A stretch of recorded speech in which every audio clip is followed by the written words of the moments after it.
All right, guys. So this could potentially be the Brandon and Miyoshi show. If you guys like it, you know what I mean? If not, then I'm going to kick Miyoshi out of here, and then it could be the Brandon and somebody else show. I'm done. I know. What? I know. But it could be great, right? And you guys are going to decide, because I want to talk about stuff, and I'm looking for somebody to talk about stuff with. Yep. So boom, right now we got Miyoshi as long as you guys like her. Until when you don't anymore, we can cut it. All right, yeah. So here we are. Today's topics is we're just kind of feeling it out. What is the greatest relationship advice you've ever gotten? You didn't have to use it. It didn't have to be true. I'm going to start, right? So ask me a question, and he's like, "What do you think?" But no, let me tell you what I think. Okay, go ahead. Let's hear it. No, go ahead. No, because I feel like you're ready.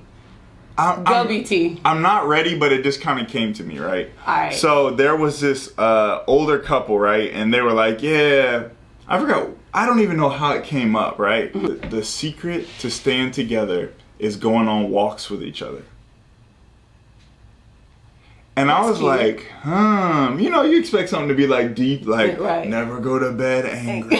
You know what I mean? All the time. I was like, yeah, all right, I feel you, right? But what else? And they were like, yeah, go on walks with each other. And I was like, dang. And I thought about like how many great conversations I've had on walks, how many vents I've gotten out on walks. And I'm like, dang, like walking low key, might be a little therapeutic. Right. It's powerful. And I think one thing about conversation is, can I actually sit and talk to you for a while? Like, does your presence bother me? That's what I think they were getting at. Like, you have to be able to be around that person and be comfortable around that person, and that they have something to talk about. Yeah, but I think that the walk facilitates the conversation. Yeah. It's only so long you can walk without, so how are you? You know what I mean? Or something crazy like that. So, I don't agree. Like, cause I you know when people say, oh, I want to take you out on a date, but then the dude don't want to spend no money. Yeah. So, have you ever been on one of those cheap dates when you ain't got no money, but you still want to take the girl out? Absolutely. So when I was younger, didn't have no money. Right. He definitely didn't have no money. Yeah. And he was like, oh, we should go take a walk in the park. Now I'm thinking that's corny. That's when I knew he was broke, you know? That's but we're kids, you know, teenagers. So it's like, okay, cool. We take this walk and we talk. I didn't notice that we talked for like 4.5 hours, to where my mom texted me like, yo, where you at? And I'm like, oh, it's 9 o'clock. Like, and I was a teenager at the time. Oh. You know, like it was 9 o'clock. And I was like, dang, I actually can talk to you for a while. That ended up being my boyfriend. Wow. You know what I'm saying? Right, and for a very long time, we could be around each other. We could take a walk. We could talk for hours. And then it came to a point where our conversations matured as we started to go through more things. He went off to college. I was still in high school, and college is a different... BT! Go ahead. College is a different ball game, and so he had different stories to bring to the conversations, different experiences. Absolutely. And I knew that I could literally talk to him about anything for hours and hours. I never did the phone call thing. That was weird back in the day when people used to just be on the phone talking about nonsense. That wasn't my thing. But in person, it's a powerful thing. Like, I still respect him to this day. We're not together, but that was a cool... Be clear, right? Yeah, let's be clear, you know. But it was a moment that I really appreciated. Okay, so have you done it? Have you taken a girl out and y'all just talked for hours, walking in the park, moonlight? No. Absolutely. And what's funny is that I just thought of that piece of advice right now. But I thought about like, yo, I've actually done this and it's actually been great. Like this, I see what they were doing. You know what I mean? And they've been married for like 50 years or something like that. So I thought that was like pretty crazy. That's beautiful. What's your... My advice is, they try to be deep, but then I thought about it.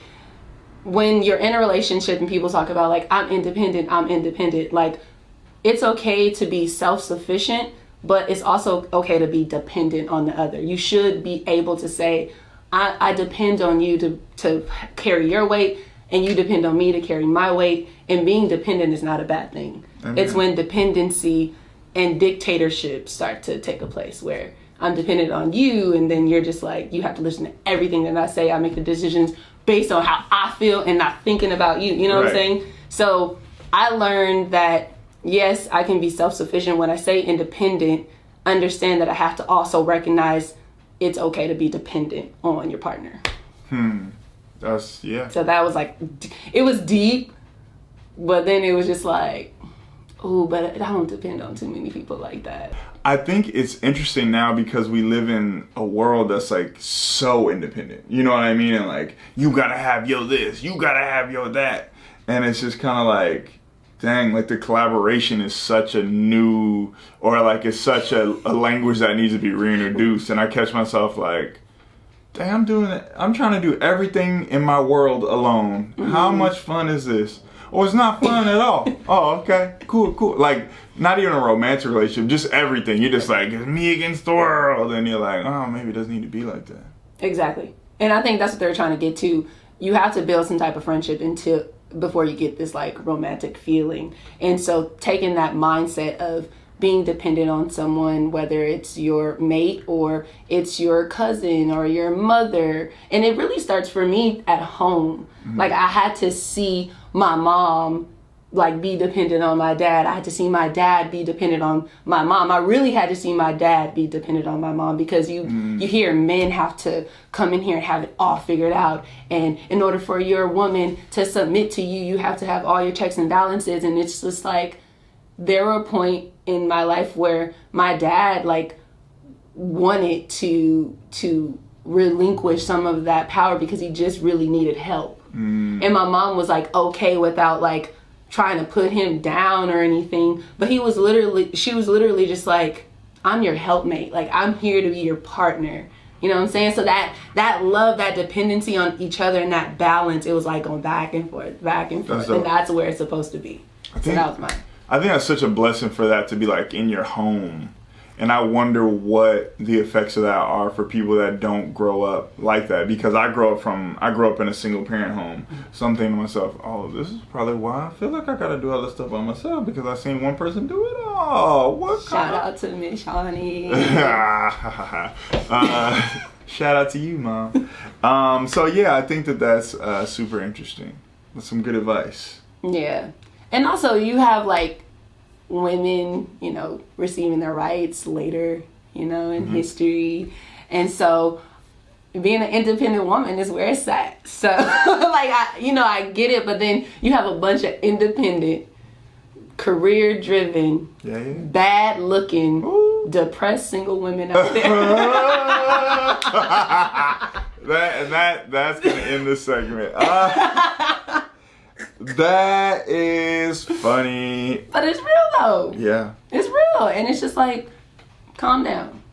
Or I just think there needs to be like a class. You know what I mean? A class on like balance maybe, because, and I'm not saying you need a class, but what I'm saying is that like there's just so much to learn. You know what I mean? There's so much to learn, and like you kind of have to be patient with yourself in order to learn it. And I think that's like the hard part, because there's not like a constant reminder of patience, but there's always a constant reminder of time and your biological clock and why you ain't did this by this age and why, you know what I mean? Like there's every type of clock you could ask for, but there's no type of like breathe, sit your ass down, it'll be fine, it'll work itself out. You know what I mean? There's not that constant thing, so there just needs to be a class. That'd be dope. That class will be dope, but it also will be, it will be too much, because sometimes you just have to go through it. I feel like that, yes, we can take the class, you get all the rules, and you still gonna go out there and do whatever you want to do. Yeah. It's about the person, accepting their responsibility, accepting their place in the relationship. Like I said, with friendship, you still have to play that role before you even get there. You also have to love yourself and understand your capabilities, understand what you offer, what you bring to the table. And this is another thing I want to bring up, is always wanting and desiring to be in a relationship, but you're not equipped, nor are you ready to be there. Right. You know what I'm saying? Then you have these people that get in these relationships, they don't know how to love. They get in these relationships, they don't know how to communicate. They get in these relationships, all they're thinking about is the biological clock. Like, I have a couple friends that used to think like that, and I had to like, hey, look, you put too much time on this dude, he's gonna be like, time is out for me, I'm out. You know, like, I'm done with this. I've been taking up too much time. So I don't think it's necessarily like, yes, you can have a class, but at the same time, I think we need to look at ourselves, prepare ourselves first to be a whole person in entering into a unit. Totally. Yeah. Totally, I agree with that. So maybe just a TED Talk instead of a class. Well, yeah, like, you don't need no whole course. Totally. And then you childish, you just want to go back to school for no reason. Hey man, they might get rid of these loans. They might get rid of these loans. Biden, how's your boy? Come see I'm me. ready. Do you feel like because you haven't been in a relationship in a couple years, you feel out of practice? Definitely. No, seriously. But do you feel like the principles are still the same? Nah, because people evolve and change. so it's a different ball game. Like, I'm seeing more like interracial relationships, which is a whole different subject. I'm seeing, people step out of their age bracket more in for my generation. Like, I'm seeing all different types of varieties of dating that it makes me a little nervous. Like, it makes me a little nervous, and also I feel like, I lost my like little touch, when I'm out here talking. Right. Like, sometimes it might be a little awkward. I don't really know. I'm rusty. But I for some reason keep people together. Yeah. It's like I'm the therapist, and I'm like, y'all know I ain't in a relationship. Right. And that's why I think that maybe the principles may not change, because like for me, I've been single-ish for a long time, right? So basically, he's been in situationships. Yes. Entanglements. I don't necessarily get too tangled, but yeah, you know what I mean? So I think it's just kind of like getting, I don't think that the rules have necessarily changed. I just think it is like just getting back into the box of the rules. You know what I mean? Whereas like when you're single, like you're just doing whatever you want. Right. You know what I mean? But when you're in a relationship, there's just a different way that you have to move, and it's like remembering that. You know what I mean? And it's like the longer that you've been able to move however you want to move, now when you get in a relationship, you're like, oh damn, today? You know what I mean? Like I gotta move right today? Oh shit. So no, that's real. It gets a little bit tricky in that sense. That's real. Or at least that's like my take on it, is like just kind of changing your life. You're doing 60 on the freeway, and then today you're in the first lane. You're gonna kill somebody doing 60 in the first lane. You know what I mean? Like somebody's gonna die. This is such an LA conversation. You don't want that. You know what I mean? So you gotta gradually get from that third lane, that second lane, then you're in the first lane. Here you are. That makes sense. And to piggyback off of what I mean, like changing, for instance, like social media. There are now new rules with dating and social media for people. But right? I think... And wait a minute. Okay. Because in some relationships, social media is a big entity. It's like a big thing. If you don't post me, I've been in like debates with couples, but I feel I should have went to school for therapy. I should have been a psychiatrist, science and love. Anyways, get your degree today. You know what I'm saying? Let it out. Ring out. Do it.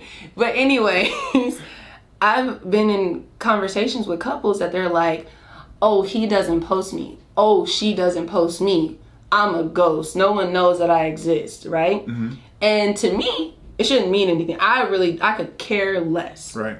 You post me, hey, what's up, world? You don't post me, our unit is still alive. Right. You know, like we okay at the house? We're here. Right. You know, it's a family out here. But nowadays, it's important. Yeah. And I'm not that person. Like when dating, they're like, oh, you don't talk about dating as much. Like you don't share your dating experience on social media. Like we don't know what's going on. Just ask me. Like friends and family. Right. It's just weird. Like social media is a part of making a relationship or establishing the validity of the relationship, which sucks. And I think that goes back to a basic principle of relationship and communicating. And communicating with your partner. Does this matter to you? Because even if it does matter to you, it doesn't matter to me. So here we are. You know what I mean? And it's like one of those things where it's not like, I think the issue is, I think the expectation where you're waiting to be posted. You're waiting for, this outside validation to be like, we're a fish now. Check us out. Like us.